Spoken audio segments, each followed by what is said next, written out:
5 Stories Behind Famous Hollywood Studio Logos. If you are a fan of films, then you must have seen some logos that have left you wondering, what's the story behind that? Let me refresh your memory: the boy on the moon in the DreamWorks logo, the mountain in the Paramount logo, and the Metro-Goldwyn-Mayer lion. Warner Brothers, the WB Shield.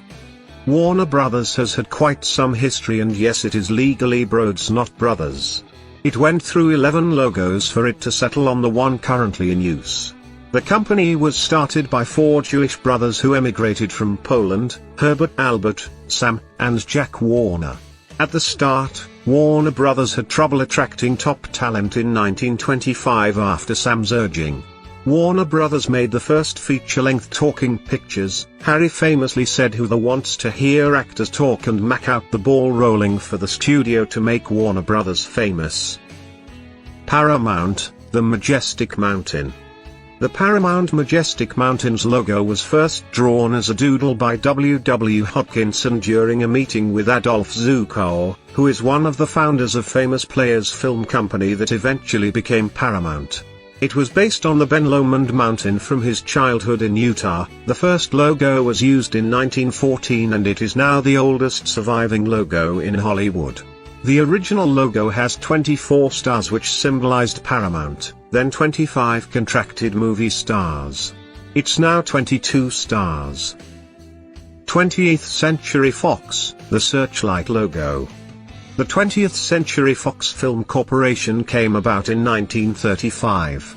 When 20th Century Pictures and Fox Film Company merged, landscape artist Emil Costa Jr. is credited with creating the original 20th Century picture.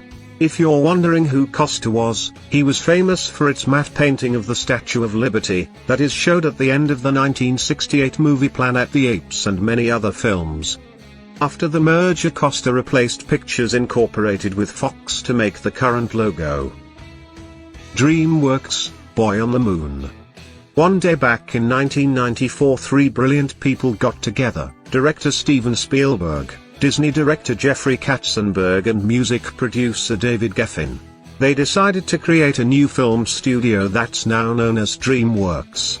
We associate the company's name with the fishing boy of the logo, yeah, the one sitting on the moon, but the original idea was actually slightly different.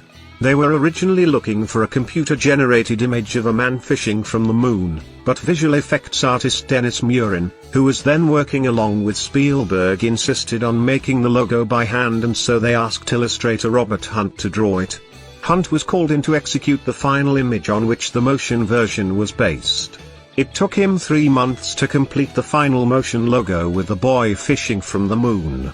Spielberg loved this version and decided to use it for his new company. By the way, the moon boy is William Hunt, the son of the illustrator. Metro-Goldwyn-Mayer, Leo the Lion. In 1924, American lyricist Howard Diaz created a logo for the Goldwyn Pictures depicting Leo the Lion roaring. That's how the lion story started. Over the years, at least 7 lions interpreted. Leo the first lion was Slats, but the logo was noiseless, so Slats was there only for decoration. The next one, Jackie, was the first one to roar, although back then the films were silent. The rule was recorded with the special equipment, and in each cinema there was a phonograph placed behind the screen to reproduce the sound during the opening. Then there were 2 others, Telly and Coffee, but we don't know much about them. Then there was Dana, famous for its perfect mane, and finally in 1957 the studio shot the logo featuring its most famous lion, the one we all know from our childhood. He is called Leo and he's the one we still see on the logo.